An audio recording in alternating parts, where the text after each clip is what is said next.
எடுத்தவர்கள் வாசிக்கலாம். யோவான் எழுதின அதிகாரம் 10ஆம் வசனம் 26 26 லாஸ்ட்ல படிங்க.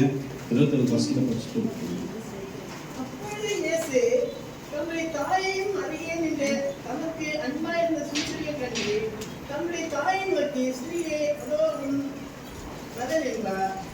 பின்பு அந்த சீஷரை நோக்கி, அதோ உன் தாய் என்றார். போதுமா கண்களை மூடுங்க.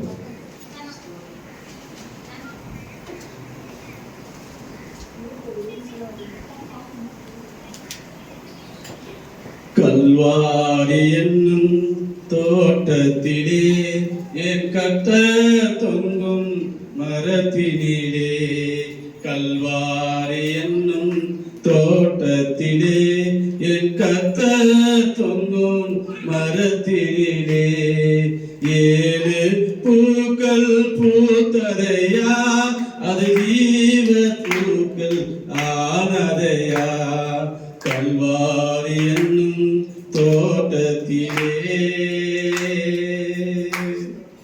ஈன்றெடுத்த அன்னை துடிக்க கண்டு உம் இதயத்திலே பாச உணர்வு கொண்டு, ஈன்றெடுத்த அன்னை துடிக்க கண்டு உம் இதயத்திலே பாச உணர்வு கொண்டு, ஸ்ரீயே அதோ உன் மகன் என்று, ஸ்ரீயே அதோ உன் மகன் என்று, பாசத்தால் மலர்ந்த பராமரிப்பு, சிலுவை பாசத்தால் மறந்த பராமரிப்பு, கல்வாரி என்னும் தோட்டத்திலே. நல்லா தான் அருமையான இந்த காலங்களுக்கு அவர் நன்றியோடு இந்த நாளிலே நீர் எங்களை பிற்கப்பட்டது நினைத்து வேதனைப்படும். எவ்வளோ காரியங்களும் விரோதமாக செய்திருக்கிறது அப்பா. இந்த வேலையில எங்களை மன்னிக்க, எங்களை தகுதிப்படுத்துங்க ஆண்டவரே. நமக்கு ஏற்ற பிள்ளையா மாற்றுங்க. இந்த பேசப்பட்ட வசனத்தை உடைய பதப்பட்டுல சமர்ப்பிக்கிறேன். என் வாயோடு நீங்க பேசுங்க, நீங்க வெளிப்படுத்துங்க. நான் பேசினேன் என்று படிக்க தேவன் என்னை மறுத்து வெளிப்பட்டார் என்று என்ன வரட்டும். நீங்க வெளிப்படுத்துங்க, நீங்க பேசுங்க. என்னை தாழ்த்தி விடும் சமூகத்தில் எருமையா அர்ப்பணிக்கிறேன். இயேசு நல்ல பிதாவே. இந்த வசனத்துல பார்க்கிறோம், உலகத்திலே ஒரு வார்த்தை உண்டு, என்னன்னா அது பெற்றெடுத்த தாய்க்கு தன் பிள்ளை எப்படிப்பட்டவனா இருந்தாலும் அவன் என்ன பண்ண மாட்டாங்க, வெறுக்க மாட்டாங்க. ஒருவேளை கோபப்பட்டு திட்டுவாங்க, அடிப்பாங்க, ஆனால் அவன் என்ன பண்ணிட மாட்டாங்க, விட்டுடவே மாட்டாங்க. அவன் சாப்பிடணும் இல்லையாப்பா, ஆனால் அவங்க அப்பா வந்துட்டாங்க, திட்டேன் சாப்பிட பசி தாங்க மாட்டான். ஒரு வார்த்தை சொல்லுவாங்க, அவன் பசி தாங்க மாட்டான்.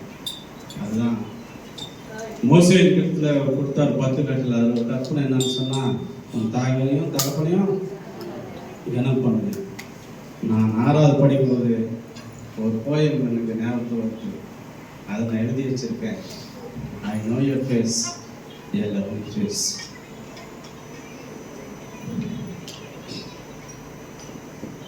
பேச முடியல, மன்னிக்கும்.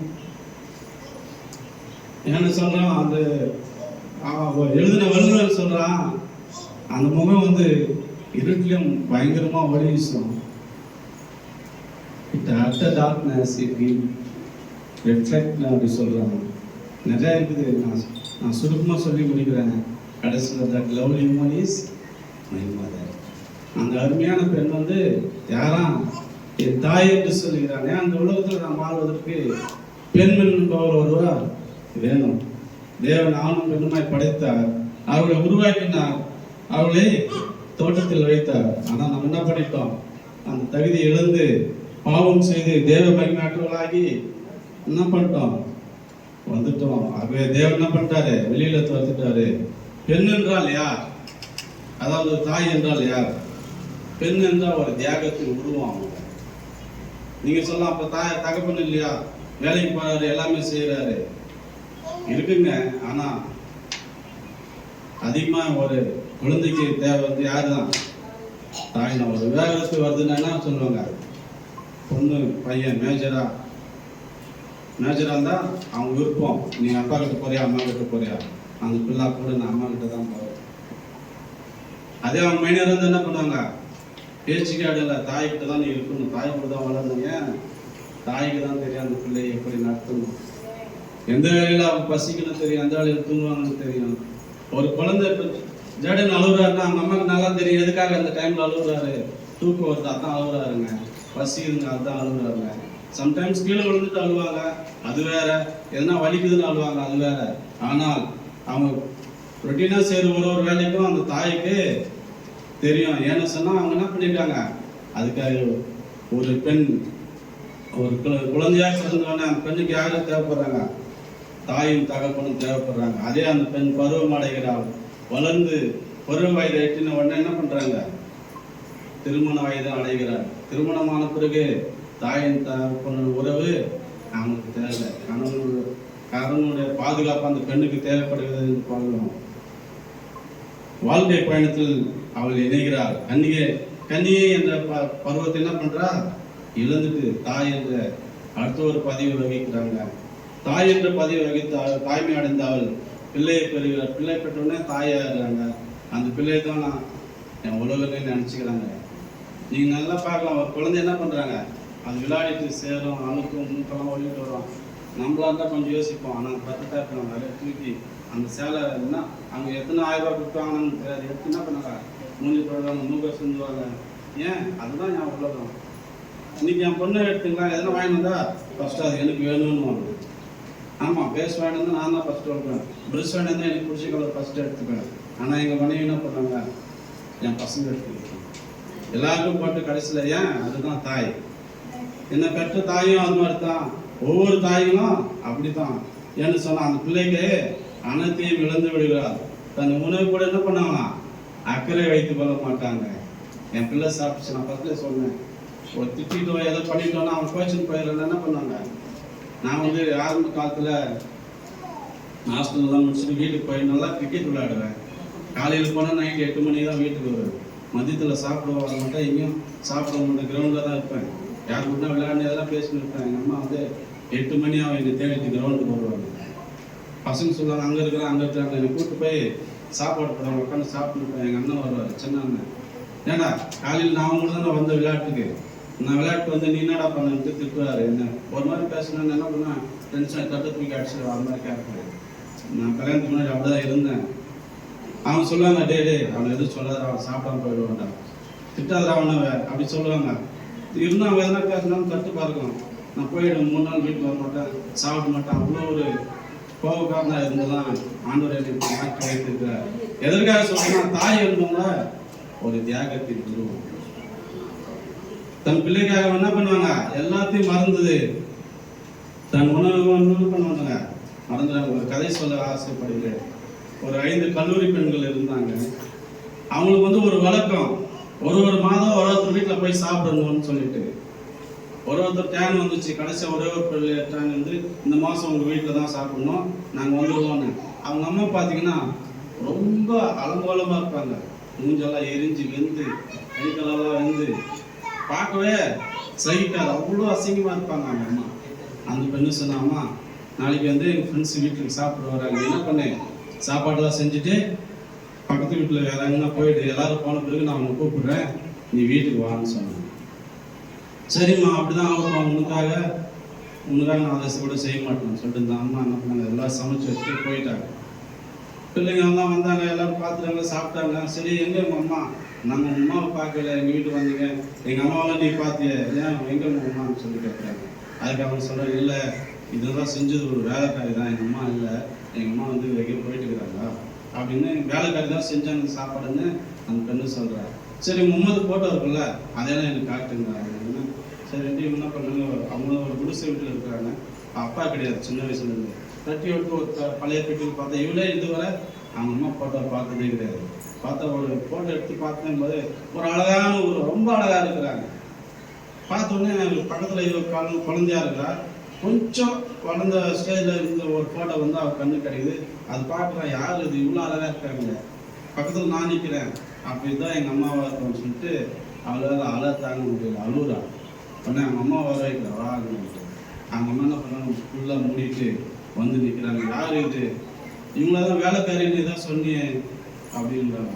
நீங்கள் யார், நீ ஏன் இப்படி ஆனீங்கன்ட்டு அவங்க ஃப்ரெண்ட்ஸ் எல்லாம் கேட்கும்போது அவங்க சொல்கிறாங்க, இல்லை இவங்க கணவர் இல்லை, இவங்க குழந்தையா இருக்கும்போது இந்த குடிசில் நான் கொட்டையில் படுக்க வச்சுட்டு தண்ணி எடுக்க போயிருந்தேன், வீடு தீப்பெட்டி இருந்துச்சு. அப்போ சொன்னாங்க, உன் வீடு தீப்பெட்டி இருந்து நான் ஓடி வந்தேன், பார்த்தா யாருமே உள்ளே போகல, என் குழந்தை இருக்குதுன்னு கத்தனை யாரும் போகல, நானே போனேன், உள்ளே துணிஞ்சு போய் என் குழந்தையோட மாரில் அணைச்சி வெளியேற்றுன்னு வந்தேன். அப்போ தான் முகமெல்லாம் வெந்து இந்த கோலத்தில் இருக்கிறேன். இது இந்த கோலத்தில் பார்க்குறது நான் தான் சொன்னேன். அவள் அழுகுறா, அம்மா என்னை மன்னிச்சிடு, எனக்காக நீ இவ்வளோ அழகையெல்லாம் இழந்துட்டியே, எனக்காக அழகையெல்லாம் இழந்தியம்மா, நான் உன்னை ரொம்ப கஷ்டப்படுத்திட்டேன், போவா அப்படின்னு எல்லாம் பேசிட்டேன், மரியாதையெல்லாம் பேசுவேன், எப்பவுமே ஏன் நான் போகும்போது வெளியே போகும்போதெல்லாம் வந்து நிற்கிறேன்னு சொல்லி ஏளனமாக பேசினேன், எனக்காக நீ இவ்வளோ பண்ணிடணும் அப்படின்னு சொல்லி அழுகுற அணிலேருந்து இனிமேல் நான் என்ன பண்ண எந்த ஒரு சொல்ல மாட்டேன்னு சொல்லி இயேசுவின் மேல் மரியாதை பாசம். இயேசுவின் தகப்பனா இயேசு என்ன பண்ணாங்க, வேதத்தின்படியாக சில காலம் மறுத்துட்டாரு.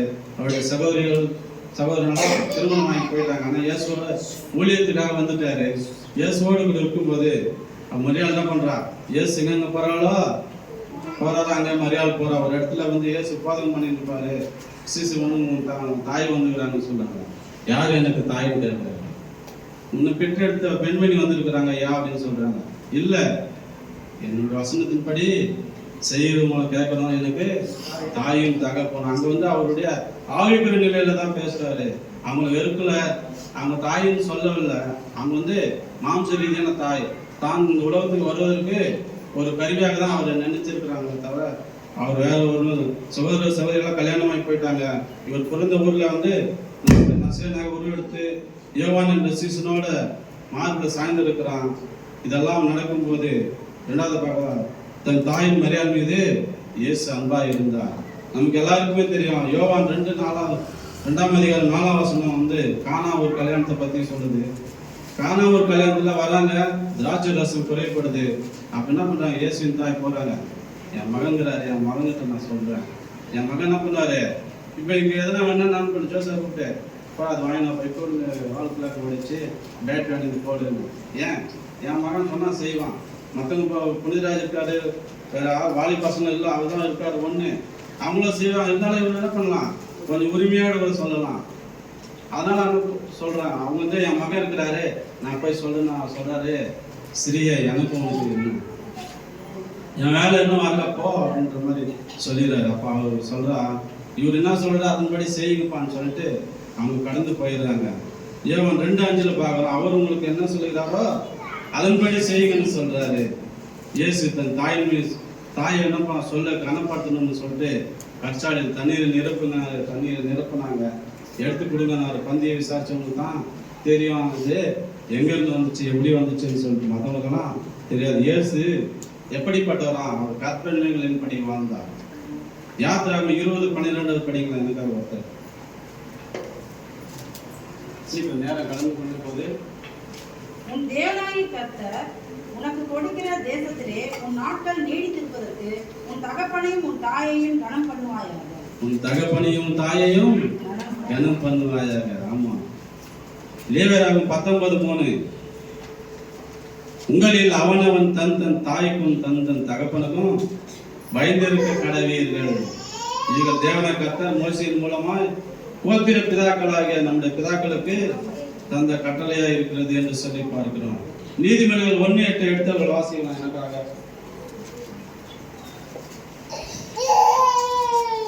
என் மகனே, உன் தகப்பனின் புத்தியை கேள், உன் தாயின் போதகத்தை தள்ளாதே. ஆமா, என் மகனே, உன் தகப்பன் புத்தியை கேள், உன் தாயின் போதகத்தை தள்ளாதே. ஏன்னா தாய் என்று எல்லாமே அறிஞ்சவங்க. தகப்பனுக்கு வந்து அவங்க வந்து வெளியில போறாங்க வராங்க, நிறைய வேலைகள் இருக்கும். பிள்ளைங்க என்ன பண்ணாங்க, சாப்பிட்டாங்களா, தூங்குனாங்களா, எங்கே போனாங்களா, வந்தாங்களா, அவங்களுக்கு சரியா தெரியாது. வேலைக்கு போவாங்க, குடும்ப பாரம் இருக்கும். ஆனால் தாய்க்கு தான் என்னென்ன நடக்குதுன்றது தெரியும். அதே போல் நீதிமொழிகள் 6:20 படிங்க.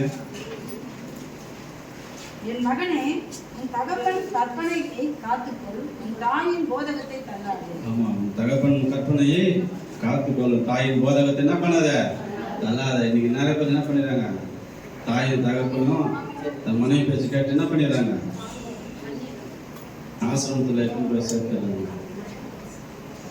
ஐயா, நமக்காக பாடுபட்டவங்க தான் அவங்க, நமக்காக உழைத்தவங்க தான் அவங்க, நமக்காக அலையெல்லாம் சிந்துனவங்க.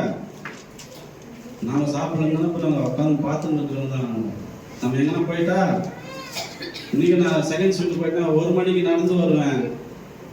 நான் பெருமைக்குன்னு சொல்ல, எங்கள் அம்மா வெளியே நின்று என்னை பார்த்துன்னு இருப்பாங்க. வந்துட்டியாப்பா, கால் சாத்த கேட்டு வந்துட்டியான்னு. அப்படி அவங்க உள்ள தூங்கிட்ட அப்படி லைட் பட்டன் எழுந்திரிச்சிடுவாங்க. எப்பா வந்துட்டியா, வந்துட்டோம்மா, சரி தூங்க, நீ ஏன் முடிச்சுருக்க, இல்லை நீ வர தூக்கம் வரல அப்படின்னு. அதுதாங்க தாய். இயேசுவன் தன் தாய்க்கு என்ன பண்றாரு, மரியாதை செலுத்துறாரு, அன்பு செலுத்துறாரு, அக்கறையா இருக்கிறாரு. வேதத்தின் பிரகாரமாக கட்டளைகளையும் கற்பனைகளை நிறைவேற்றுகிறார் என்று சொல்லி பார்க்கிறோம். மாம்சத்தின்படி மரியாதை இருந்த அவர் மோசே மூலமாக கொடுத்த கட்டளையும் கற்பனைகளையும் அவர் மீறாமல் தன் தாய்க்கு ஒரு துணையை ஏற்படுத்தினார் என்று சொல்லி பார்க்கிறோம். தன் தாய்க்கு தகப்பனுக்கு கீழ்ப்படிந்தார் என்று சொல்லி பார்க்கிறோம்.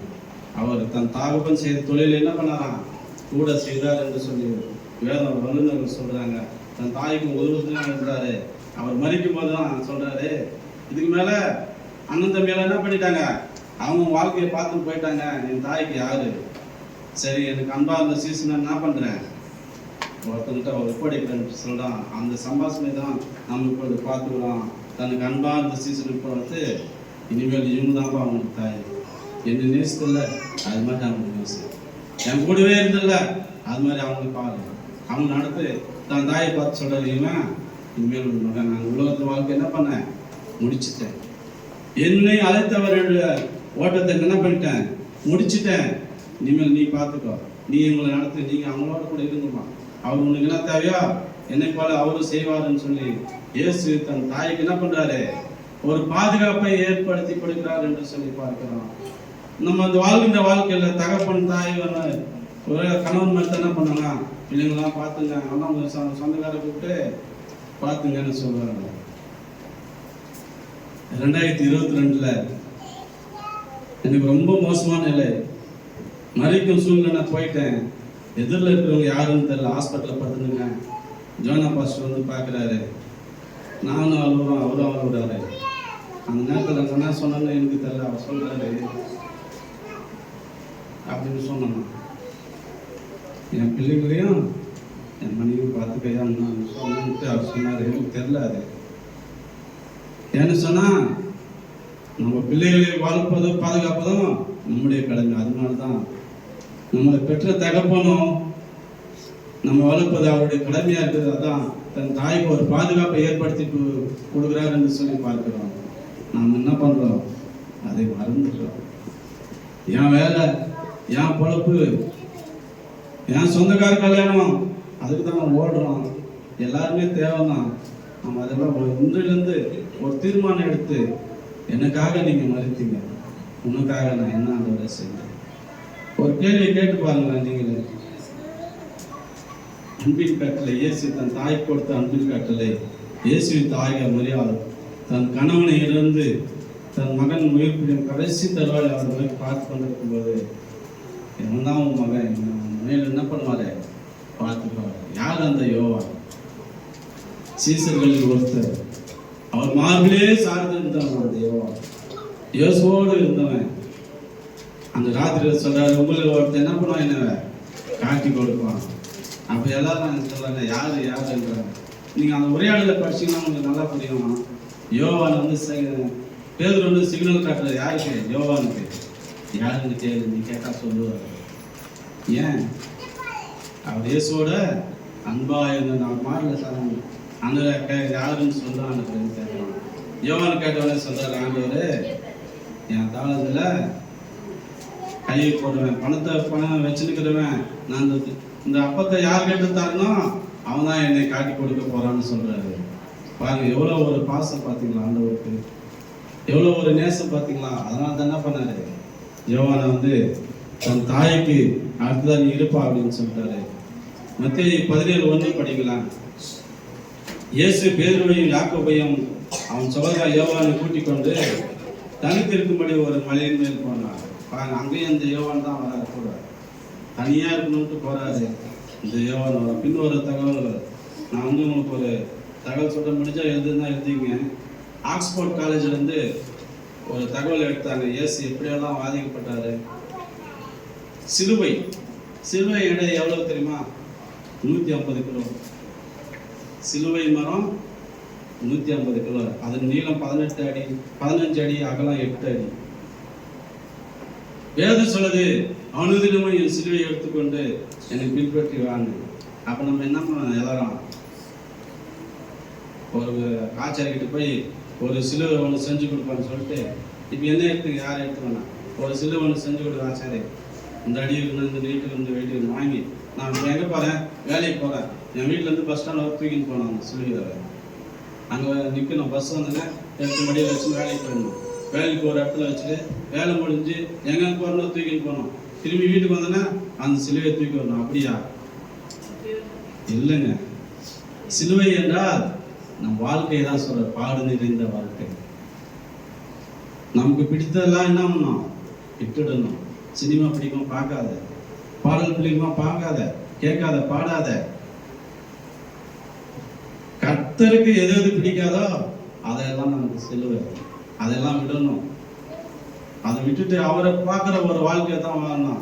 அதுதான் சிலுவை எடுத்துன்னு கொண்டு போகணும். தவிர நம்ம சிலுவை செஞ்சு தினமும் தூக்கிட்டு போகணுன்றது வாழ்க்கை இல்லை. ஆணிகள், 2வது ஆணி நீளம் பார்த்தீங்கன்னா 8 அங்குலம், அதனோட தடிமன் 30 அடி. நான் ஃபர்ஸ்ட்லேயே சொன்ன ஆரம்பத்தில் பாடும்போது ஆஞ்சியோ பண்ணும்போது ஒரு ஊசி போட்டாங்க இந்த இடத்துல, நல்லா நீட்டாக இருந்துச்சு. அப்புறம் ஐயா சொன்னார், அன்னைக்கு வேலை செய்யும்போது, ஐயா எனக்கு ரொம்ப வலிக்குது ஐயா, ஏன்னு இப்படி குனிஞ்சாரு, வலிக்குது. ஏன் ஐயா என்ன ஆப்ரேஷன் பண்ணுறதுக்கு அவங்க ஒரு ஊசி போட்டாங்களா, அது அப்பப்போ வலிக்குதுங்க. ஒரு ஊசிக்கே நமக்குன்னா 8 அங்குலம் ஆணி, 8 அடி ஆணியை அடிச்சாங்களே 2 கை கால, எப்படி இருக்கு? அதெல்லாம் நம்ம என்ன பண்றோம்? நினைக்க மாட்டோம். அதெல்லாம் நம்ம மறந்து விடுறோம். எனக்காக நீங்க அனுபவிச்சீங்க. பாவம் அறியாத அவரை பாவியாக நமக்கு இதெல்லாம் ஏற்றுக்கொண்டார் என்று சொல்லி பார்க்கிறோம். இயேசு அவர் எத்தனை அடி இருந்தார்னு சொன்னா 5 அடி 11 அங்குலம் இருந்தார். அவருடைய எடை 85 கிலோ. இயேசுவின் துன்பங்கள் பற்றிய ஒரு தகவல். இயேசு சிலுவையை சுமந்து கொண்டு கொல்கத்தாவுக்கு செல்லும் போது 3 முறை என்ன பண்ணாரு? தடுமாறி கீழே விழுந்தார். ஏன்னா 150 கிலோ வெயிட்டு, அதை தூக்கிட்டு போறதே நம்ம என்ன பண்ணுவோம்? சின்ன ஸ்கூல் பேக், பிள்ளைங்க இன்னைக்கு ஸ்கூல் பேக் தூக்குறாங்க, அதுவும் முடியல. கூட வர பெட்ரோல் எல்லாம் தூக்கிட்டு போறாங்க. அதை தூக்கின்னு அடிக்கிறாங்க பாரு, ஒவ்வொரு அடியும் அப்படி அடிக்கிறாங்க. அதை எடுக்க 3 முறை என்ன பண்றாரு? அவர் 17 மணி நேரம் துன்பப்பட்டார். தேவன் நமக்காக பாவம் அறியாத அவர் 17 மணி நேரம் வாதிக்கப்பட்டார். இங்க அங்கும் அலைக்கழிச்சாங்கன்னு பார்க்கிறோம். 150 கிலோ எடையை சுமந்து தூக்கி கொண்டு கொல்கத்தாவை நோக்கி போறாரு. என் பிள்ளைங்க பாவத்துக்காக நான் சுமக்கிறேன், என் பிள்ளைங்களுக்காக நான் சுமக்கிறேன்னு சொல்லிட்டு இயேசுவின் உடலில் 5480 காயங்கள் ஏற்பட்டுச்சு என்று சொல்லி பார்க்கிறோம். 1 இல்லைங்க, 2 இல்லை. ஒரு முள்ளு குத்துனா நமக்கு வலிக்குது, ஒரு ஊசி குத்துனா இன்னும் வலிக்குது அந்த ஊசின்னு சொல்றோம். ஆனா 5480 இடங்களில் காயப்பட்டார் அந்த இயேசு. முதுகில் மட்டும் 15 ஆழமான காயங்கள் இருந்ததுன்னு சொல்லி இந்த வேத வல்லுநர்கள் சொல்றாங்க. இயேசுவின் தலையில் 17 முள்கள் குத்தப்பட்ட கிரீடத்தை பின்னி வளைத்தார்னு சொல்லி பார்க்கலாம். இயேசு 6.5 லிட்டர் ரத்தம் சிந்தினார் என்று சொல்லி பார்க்கிறோம். சராசரி ஒரு மனிதனோட உடல்ல ரத்தம் எவ்வளவு போகுது? 5.5 லிட்டர் தான் ஒரு மனுஷனுக்கு ரத்தம். அப்போ 6.5 லிட்டருன்றீங்களா? அது தண்ணீரும் சேர்ந்து வந்தது. கடைசியாக 120 என்ன பண்றான்? குத்துறான் விழாவில். ரத்தம் வந்துச்சு, அதுக்கப்புறம் என்ன வந்துச்சு? தண்ணீர் வந்தது என்று சொல்லி பார்த்தோம். எல்லாத்தையுமே இழந்துட்டு பாவம் மரியாதை தேவன் அப்படியே தூங்கிட்டு இருக்காரு. ஒரே கூடு மட்டும் தூங்கிட்டு எல்லாவற்றையும், அழகையும் செல்வத்தையும் எல்லாத்தையும் நமக்காக இருந்து தேவன் பார்த்து கேட்காது, உனக்காக நான் மறித்தேன், என் மகனே என் மகளே உனக்காக நீ என்ன செய்தார்? நமக்கு பதில் இருக்குதா? பேதுருவை பார்த்து கேட்கிறாரு, என்னை நேசிக்கிறாயா? ஆமாண்டா, நான் உன்னை நேசிக்கிறேன். சரி, ரெண்டாவது முறையா கேட்கிறாரு, என்னை நேசிக்கிறாயா? ஆமா, நான் உன்னை நேசிக்கிறேன் ஆண்டவரே அப்படின்றான். மூணாவது முறையா கேட்கிறாரு, என்னை நேசிக்கிறாயா? ஆண்டவரே, நான் உன்னை நேசிக்கிறேன் என்பதை நீங்க அறிவீங்கன்றான். அப்பதான் அதுக்கப்புறம் கேட்கல. ஏன்னு சொன்னா எல்லாமே உனக்கு தெரியும் ஆண்டவரே, நாம நேசிக்கிறதா இல்லையான்னு சொல்லிட்டு. ஏன் 3 முறை அவரை மறுதளித்தான் என்று சொல்லி பார்க்கிறோம். அதனால அவர் பரமேறி உலகத்துக்கு வந்தபோது சொல்றாரு, நல்லா இருக்குது அந்த வார்த்தை, என் சீசருக்கெல்லாம் சொல்லு, பேதுருக்கும் சொல்லு. இங்கிலீஷ்ல நல்லா இருக்குது அந்த word, and tell to Peter அப்படின்றார். பேதுருக்கும் சொல்லு, அவனுக்கு ஒரு ஸ்பெஷல் கிரீட்டிங் கொடு. நான் இயேசு உன்னை கூப்பிடாரு வான்னு சொல்லி, உயர்த்திட்டாரு வான்னு சொல்லி ஸ்பெஷல் கிரீட்டிங்ஸ். ஏன்? அவன் அந்த இடத்துல பாவம் செய்தான். அவன் என்ன பண்ணான்? அவரை நோக்கி பார்த்துட்டான். அதுதான் தேவை. இந்த நாளும் நாமும் பாவிதான். நான் நல்லவன்னு சொல்றதுக்கு இல்லை, நான் அப்படிப்பட்ட இதை செஞ்சு அதை செஞ்சேன்னு சொல்றதுக்கு ஒண்ணு கூட இல்லைங்க ஆண்டவர் முன்னாட. நீதி நியாயம் அழுக்கான கந்து, அதை நம்ம உணர்ந்து ஒப்பு கொடுத்தா போதும். 350 வீரர்களும் 50 குதிரை வீரர்கள் ஏசு என்ன பண்ணாங்க? தெருக்களில் அடிச்சு இழுத்துட்டு போனாங்க என்று சொல்லி பார்க்கிறோம். கடைசியில யூத நாள் காட்டியிலே அக்புரை கெச்சிதா என்று சொல்லி 765 நிசான் 15 மரித்தார். இது யூத நாள் காட்டி. நமது நாட்காட்டில் இயேசு கிமு 7 ஏப்ரல் 30 அன்று மரித்தார் என்று சொல்லி பார்க்கிறோம். லூக்கா என்ற ஒரு மருத்துவர் என்ன பண்ணாராம்? இயேசு உடலுக்கு சான்று கொடுத்தார், இவர் மரித்து விட்டார், இவரை நீங்க அடக்கம் பண்ணலாம். ஏன்னு சொன்னா வேதம் சொல்றது, உடம்புல எலும்பு என்ன பண்ணாதான் ஒன்றும் முறிக்கப்படாது. அந்த காலத்துல என்ன பண்ணுவாங்க? எலும்பெல்லாம் சிலுவையில் தோணலாம், எலும்பு முறிச்சிடுவாங்க. அப்படி போகும்போது தான் என்ன பண்ணாங்க? ஆண்டவரை ஏற்கனவே மறிச்சுட்டாருப்பா, அவர் ஒன்றும் இல்லை விட்டுருன்னு சொன்னானே. இந்த லூக்கா தான் அதுக்கு இயேசு மறந்து கொடுத்து சாட்சி சொல்கிறார். கடைசியாக இயேசுவின் வேதனையை நீங்க உணர்ந்தார். உறவினர்களை பகிர்ந்து கர்த்தர் உங்களை ஆசீர்வதிப்பார். ஆமென்.